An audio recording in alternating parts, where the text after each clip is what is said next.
Hi, I'm Kimball, and I've always wanted to travel for a living. So follow along as I get ready to hit the road. In this video series, we're going to put a custom DIY super high roof on my 2009 Dodge Sprinter van. Don't forget to like and subscribe and hit the notification bell if you'd like to keep up with the journey. Now, let's get into it. Alright, on the docket today for the work on the van, I'm going to cut some design features off of the sides of the parts of the roof. Technical details are not necessarily important.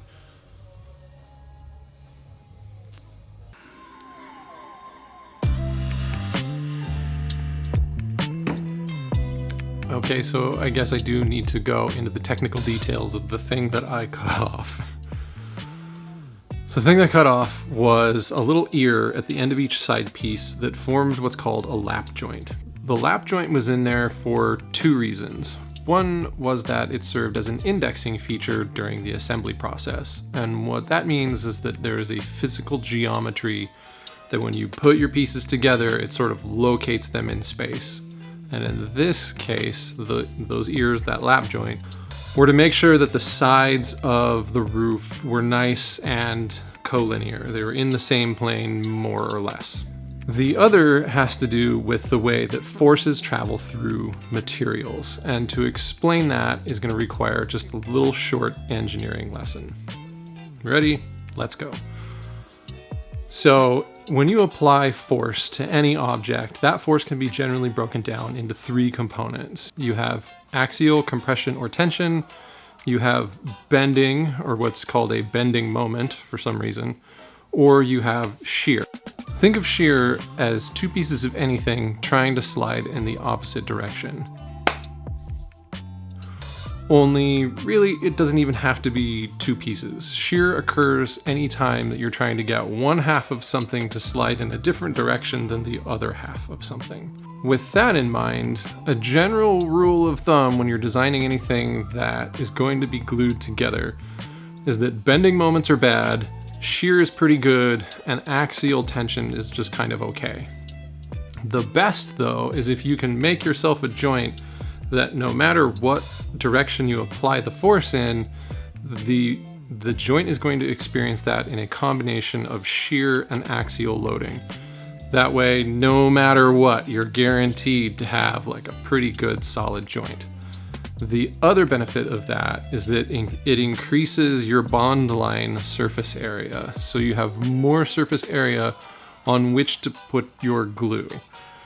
Think of it like a screw or a nail or a bolt. For any given loading, bigger is almost always better. So the more glue you can put across more surface area to hold your joint together, the better off you are. But you know what is really not going to make that big of a difference in the real world with this scenario? These tiny little lap joints that I've got designed at the end of each side piece in this assembly. Things look a lot bigger on screen in CAD, and then sometimes you get them out into the real world and you're like, that's not going to do much. So all they're doing is causing problems. I went ahead, I cut them off, and instead I am just going to create a big giant shear joint by slapping the biggest piece of plywood I can on every seam of every joint during final assembly. I think that covers it. Let's carry on.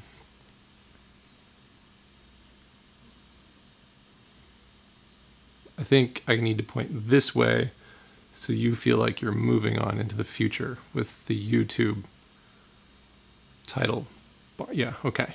Let's carry on.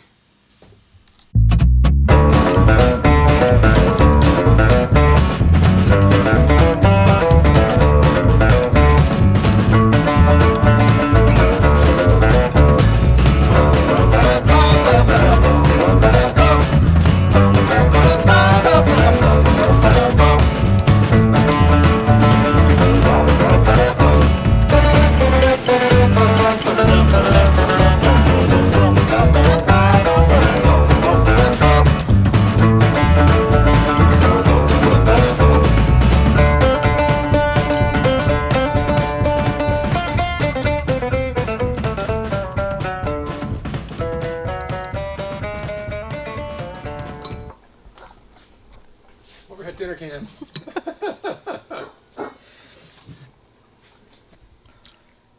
So we are having black-eyed pea and lucky meat. Supermarket parking lot meat. Yes, supermarket parking lot meat. You heard that correctly. Went to get some fast food the other day, some Hawaiian barbecue, and a store employee walked out and he was just like trying to flag us down and then handed us $13 in stew meat because someone left it on the counter and he saw that we had dogs. He's like, you can feed it to your dogs or you can eat it if you want. And we're going to eat it because it's $13 in stew meat. Of course, the dog's going to get some anyway. What are you doing now, Kimball? I'm drilling some pocket holes. Why? So I'm going to make the roof stay together better after we have glued it before it is set. It needs to be held together by something. And that something was going to be brad nails. But then some of this wood warped. And I wanted to make sure it was held together enough to not have the warpage pull out on the brad nail. So now it's getting screwed. Oh, hi. Yeah, layout. You were asking what it is the other day. The step before assembly. It's layout. We're doing layout. It's always a fun time to do layout and figure out how you need to prop things up to paint the surfaces you need. Sometimes you have to use things like a couple of epoxy containers and just wedge things in place, but it's great. So we're about to make the very front part of the roof, which is a little bit critical, so we shouldn't screw it up. Hopefully we don't do that. It's gonna be cool though. Okay, it's time for another one of Kimball's Talking Head Tech Interjections.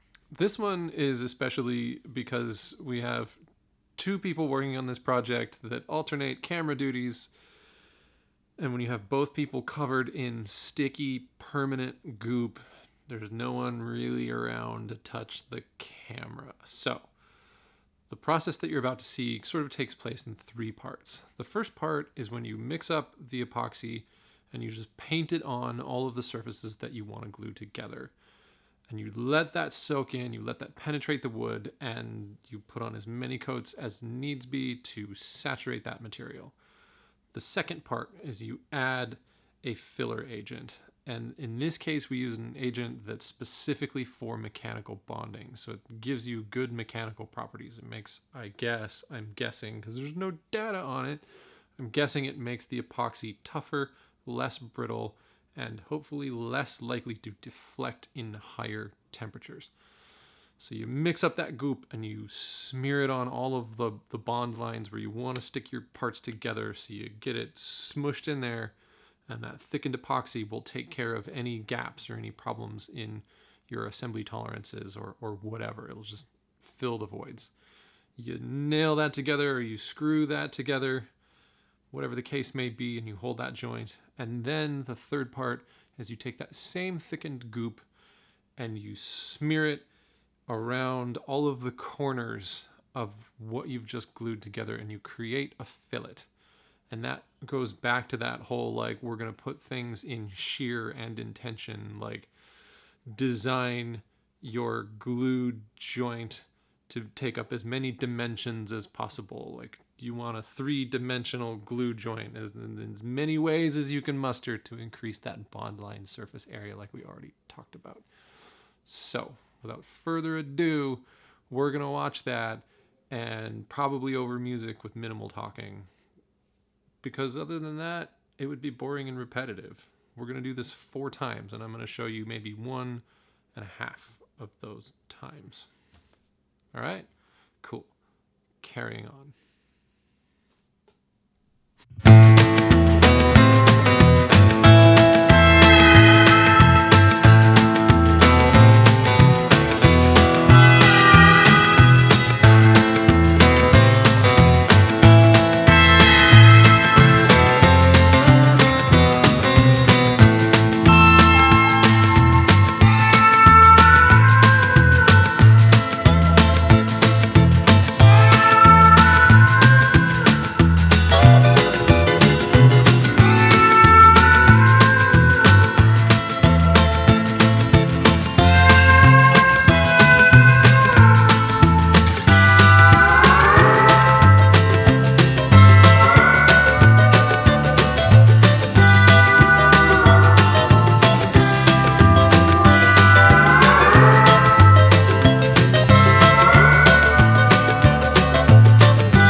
All right, everybody. Thanks for joining us this week. Be sure to tune in next week when we start cutting up the van. And now to walk us out, here's a supercut of Lauren being weird.